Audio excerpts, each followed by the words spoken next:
Comenzaremos entonces el día de hoy la 9ª clase de este estudio que estamos llevando del Éxodo. Medio como que la clase pasada nos tomamos un break, un recreo, y si ustedes recuerdan veníamos con todo digamos, la fuerza de la historia correlativa, que veníamos hablando de todo lo que sucedió con las plagas, cuando entonces el Señor sacude al pueblo egipcio para que deje salir al pueblo de Israel, y el pueblo sale y llega, y vimos todo el mapa, cómo llega hasta la playa y cómo cruza el mar, cómo el mar se abre, cómo ellos cruzan, cómo el mar se cierra sobre el ejército de Egipto que había salido a perseguirlo. Bueno, vimos unas cuantas cosas y de golpe la clase pasada volvimos otra vez hacia atrás y hablamos de dos cosas que sucedieron antes de que el pueblo de Israel saliera de Egipto, y que fue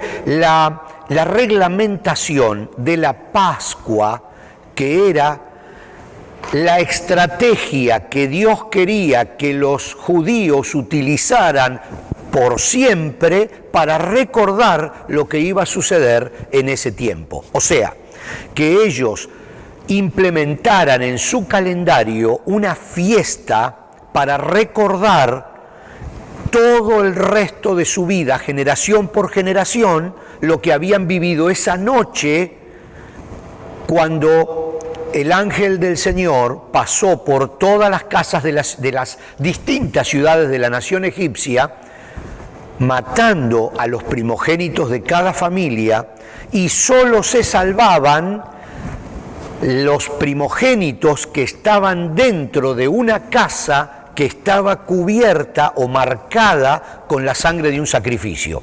De allí el concepto sacrificial, de allí el concepto del Cordero Pascual, de allí, por supuesto, Cristo como el Cordero de Dios que quita el pecado del mundo o que marca la puerta de nuestra vida para que el ángel de la justicia de Dios no pase sobre nosotros. De ahí hay una profundidad teológica en todo esto, que Dios, antes de que ellos salieran de Egipto, quería que lo recordaran y que lo marcaran como una fiesta solemne. Y otra de las cosas que implementó Dios a través de Moisés con los israelitas era el concepto de que ese primer hijo de cada familia, o el llamado primogénito, que no iba a morir porque estaba cubierto por la sangre del sacrificio, igual le pertenecía a Dios.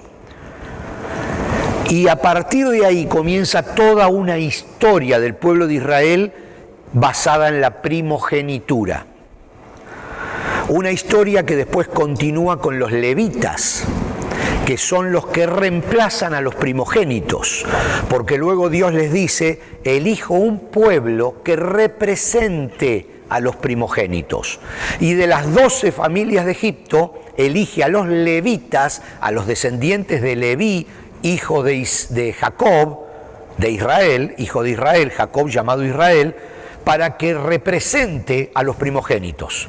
Por eso hasta el día de hoy los levitas son los sacerdotes y no tienen herencia dentro de Israel. A ellos no se les concedió un pedazo de la tierra de Canaán, igual que a todos los demás hermanos de Jacob.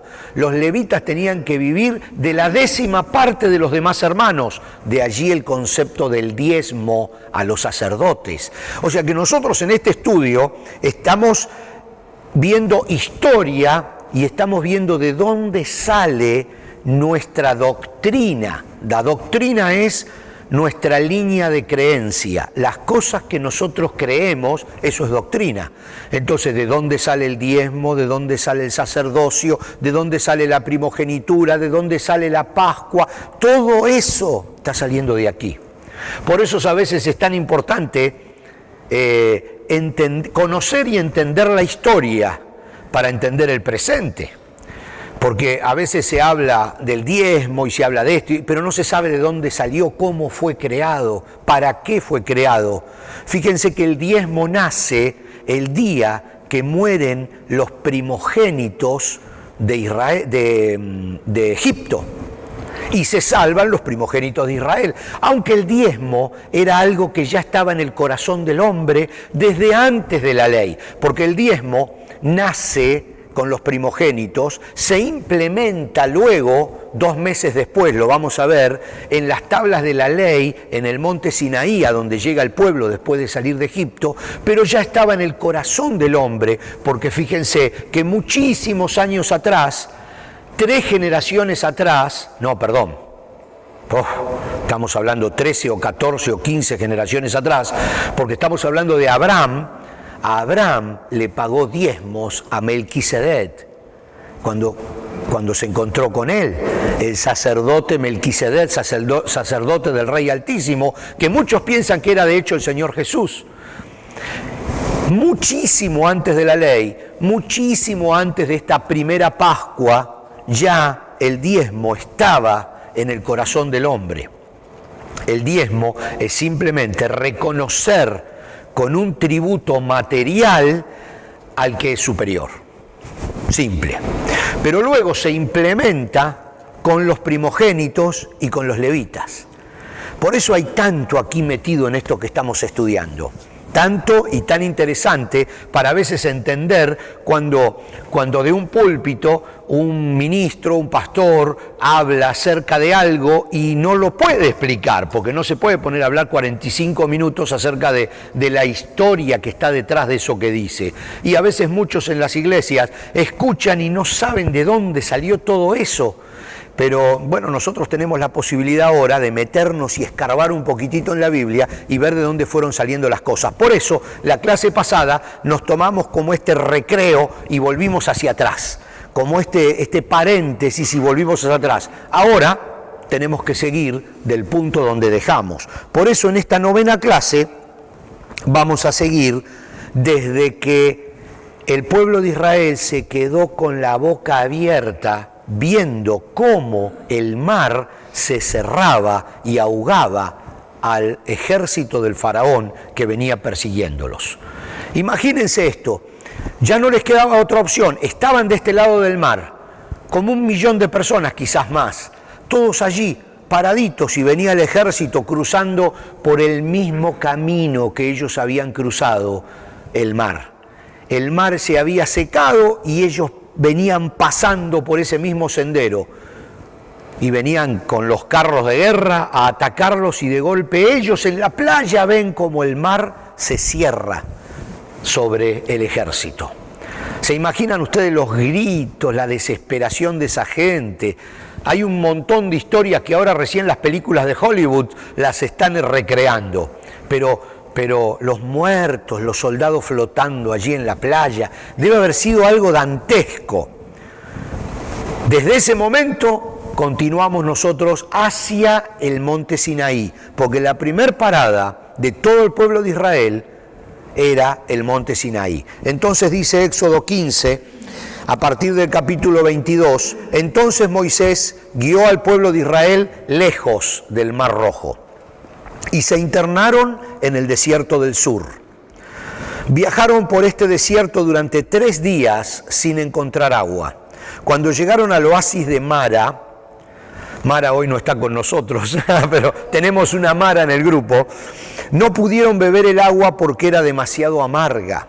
El nombre significa amargura, por eso llamaron al lugar Mara, que significa amarga o amargura. Entonces la gente se quejó y se puso en contra de Moisés. Y aquí hay algo que yo lo he titulado ahí, en Camino al Sinaí, las quejas constantes del pueblo, porque a partir de ahora el pueblo comienza a quejarse. En realidad ya se habían quejado antes, porque fíjense cuando el ejército de Faraón estaba casi a punto de llegar a ellos, comenzaron a quejarse y decir, ¿por qué salimos de Egipto? Ahora vamos a morir acá. Y Dios los libró del ejército de los egipcios. Y a cada paso era una queja, y era una queja formal, no eran 3 o 4 que hablaban en una carpa y se quejaban, eran los ancianos, básicamente porque después en otras partes esto se vuelve a ver, los ancianos, o sea, los líderes del pueblo de Israel, siempre fueron los ancianos, hasta que después se cambian por los jueces, etcétera, que son caudillos, etcétera, y finalmente llega la monarquía. Pero Israel se manejaba por gente respetable, a los que ellos escuchaban, los llamados ancianos. Los ancianos eran los que, trayendo la voz del pueblo, se quejaban contra Moisés. Y le decía: Moisés, nos hiciste salir, nosotros somos responsables de esta familia y ahora se van a morir todos, y lo presionaban a Moisés. Eso fue una constante durante todo el tiempo que anduvieron en el desierto, y una constante de Dios, el dejar que el pueblo llegara por su falta de fe hasta el límite, casi al punto de morir, y ahí Dios los rescataba. Y una constante que se iban y ya estaban a punto de morir, y Dios otra vez los levantaba. Y otra vez a punto de que ya no daban más, y Dios los levantaba.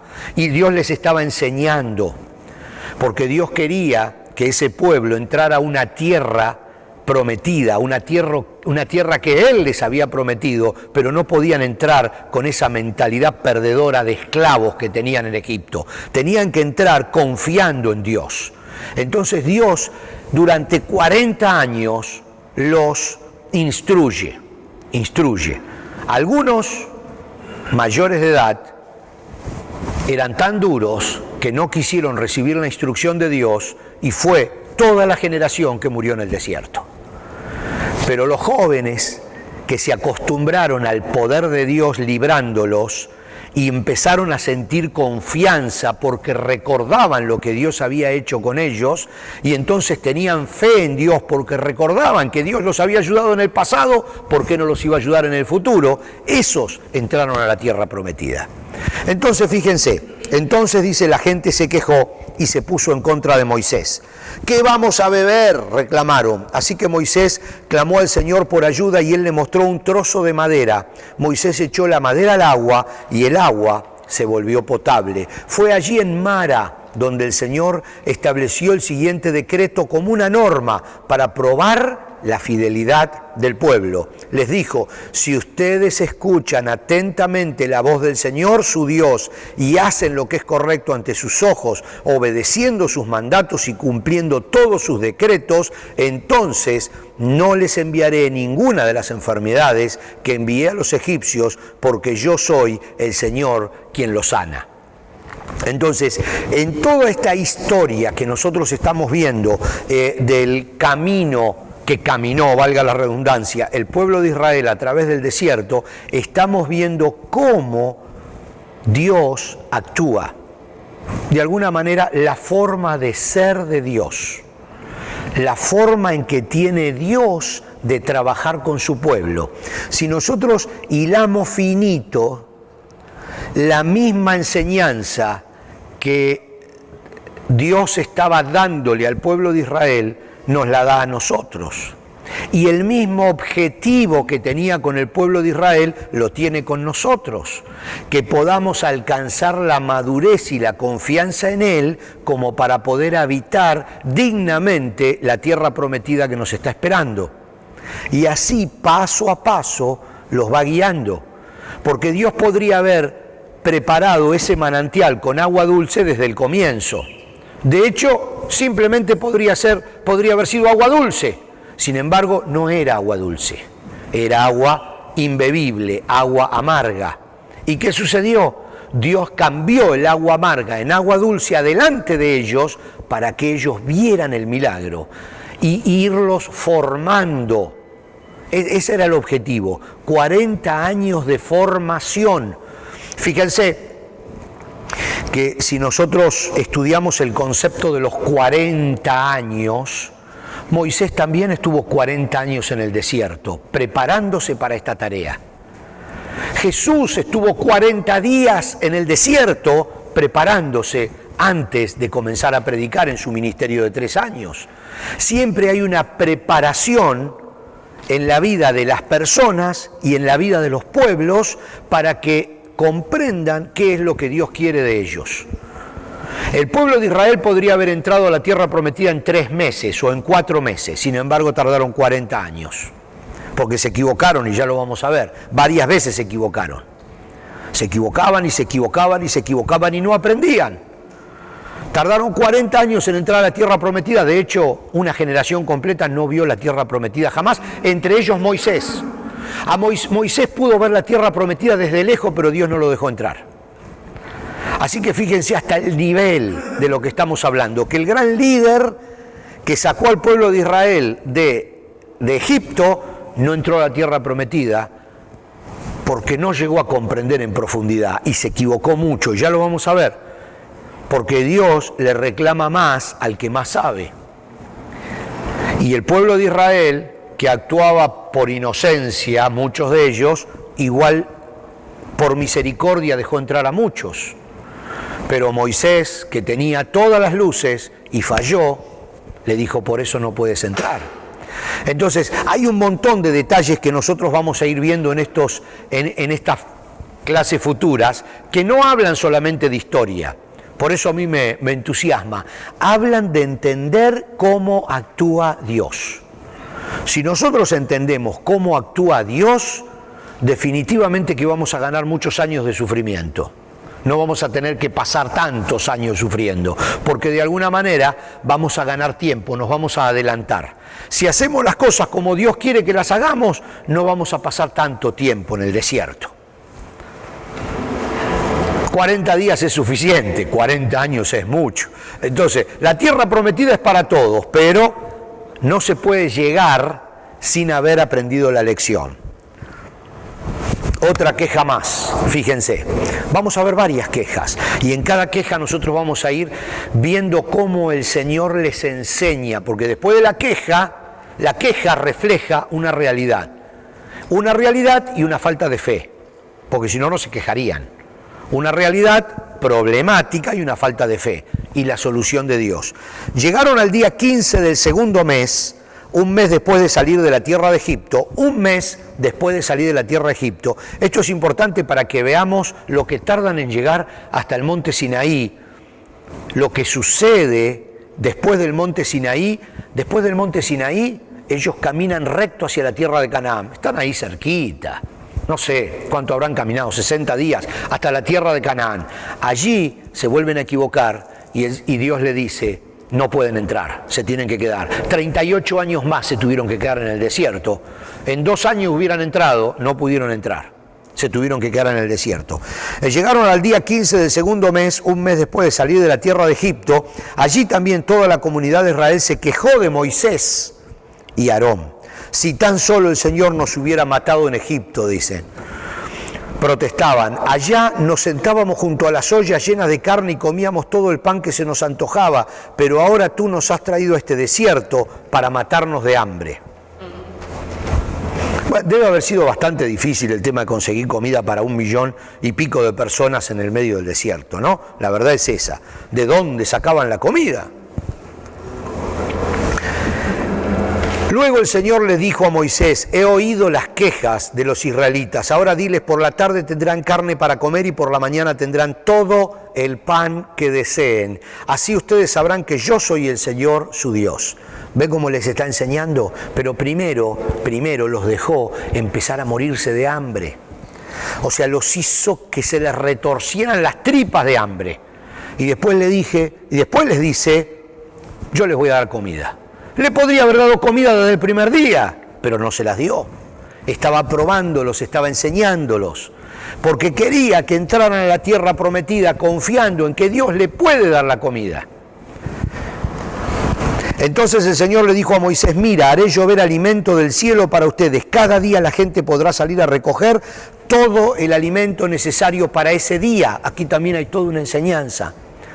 Por eso Dios dice, el pan nuestro de cada día, dánoslo hoy. No el de mañana. ¿Por qué? Porque la vida cristiana es un constante confiar. El pan nuestro de hoy, dánoslo hoy. El de mañana nos los darás mañana. Y con el maná que cae del cielo hay una enseñanza terrible en este aspecto, que no sé si vamos a poder verla toda hoy, pero vamos a avanzar. Esa tarde llegó una cantidad enorme de codornices que cubrieron el campamento y a la mañana siguiente los alrededores del campamento estaban húmedos de rocío. Cuando el rocío se evaporó, la superficie del desierto quedó cubierta de copos de una sustancia hojaldrada y fina, como escarcha. Los israelitas quedaron perplejos, dice la Biblia, al ver esto y se preguntaban unos a otros, ¿qué es esto? Porque no tenían idea de lo que era. Entonces Moisés les dijo, este es el pan que el Señor les da para comer. Estas son las instrucciones del Señor. Cada grupo familiar juntará todo lo que necesite. Recojan 2 kilos por cada persona en su carpa. De esa escarcha hojaldrada, eso era el maná. El maná no eran pedacitos de pan que caían del cielo. No era el pancito cubano que venía ahí. No. Fíjense cómo estaba, porque hay que leerlo, esto está en Éxodo, Esto está en Éxodo, no estoy leyendo el comentario de alguna persona que trató de imaginarse cómo era el maná. Estoy leyendo la Biblia. Así eran las codornices. Las codornices las conocemos. La diferencia con las codornices, y para no leer absolutamente todo el Éxodo, era que venían volando bajito. Dice que la gente las agarraba con la mano. Y es una carne exquisita. Los israelitas llamaron maná al alimento, ese alimento. Está mezclado acá las codornices y el maná. Era pan y carne. Los israelitas llamaron maná al alimento. Era blanco como la semilla de cilantro y tenía un gusto parecido a las obleas de miel. Un dibujito que encontré. Era una cosa como esta que están viendo en pantalla. Eran como simples tortitas de hojaldre, que luego ellos molían, hacían harina con eso y hacían pan. Por eso el maná siempre se entiende o se piensa como un pan. Lo que pasa que eso ellos lo molían y con la harina de esas tortitas hojaldradas amasaban el pan y otras cosas, tortas, y quién sabe qué harían, ¿no? Entonces Moisés le dijo, fíjense este detalle, con esto sí creo que vamos a ir terminando, no guarden nada para el día siguiente, no guarden nada para el día siguiente. Sin embargo, algunos no hicieron caso y guardaron un poco hasta la mañana siguiente, pero para entonces se había llenado de gusano y apestaba. Fíjense qué interesante. Sin embargo, más adelante vamos a ver que Dios le manda a Moisés que agarre una copa, la llene de ese maná, de esas cosas hojaldradas, y la guarde dentro del arca que después van a construir. Esto es más adelante. Dentro del arca, la famosa arca del pacto, había 3 cosas. Una de las 3 cosas era un jarro, un bol, un tarrito con maná, y ese maná jamás se pudrió. Sin embargo, el que agarraba maná para el día siguiente, el maná se pudría. Porque Dios quería que confiaran cada día en que Dios les iba a proveer suficiente alimento para ese día. Por eso hay un concepto aquí que se traslada a toda la vida cristiana. Absolutamente a toda la vida cristiana, y es vivir en la dependencia de Dios. Y desde aquí nace el concepto que después Jesús repite en el Padre Nuestro: danos el pan de cada día. Jesús cuando dice eso está pensando en el maná. Danos el maná de cada día, porque estamos caminando por el desierto preparándonos para la tierra prometida. Lo vamos a dejar ahí. Lo vamos a dejar ahí porque está interesante. Es como para pensar esta semanita en la forma de ser de Dios. Esto es lo lindo de estudiar el Antiguo Testamento. Uno va entendiendo cómo actúa Dios. Y es mucho más fácil si uno sabe cómo Dios ha manejado en el pasado las cosas, porque uno la puede trasladar a su propia vida y puede, digamos, con la inteligencia que tenemos, actuar de una manera inteligente y decir, no, Dios quiere que confíe, Dios quiere que confíe. Esa es la lección número 1 que les quiere dar a los israelitas en el desierto. Es una cuestión de confianza. Dios quiere que confíe. Dios no permitió que ninguna persona que no tuviera confianza en Él entrara a la tierra prometida. Por eso cuando fueron los 12 espías, 10 dijeron que era demasiado difícil entrar a la tierra prometida porque había muchos gigantes. Esos 10 no entraron a la tierra prometida. Josué y Caleb dijeron sí se puede porque Dios los puede derrotar. Fueron los únicos que entraron a la tierra prometida. Ya lo vamos a ver en este mismo estudio de Éxodo. Por eso les digo, ahora viene una parte súper interesante del estudio, donde nosotros vamos a cada cosa que estudiemos, la vamos a trasladar a lo que estamos viviendo ahora y a nuestras vidas. Así que nos vemos la próxima clase, que esto sigue bien interesante.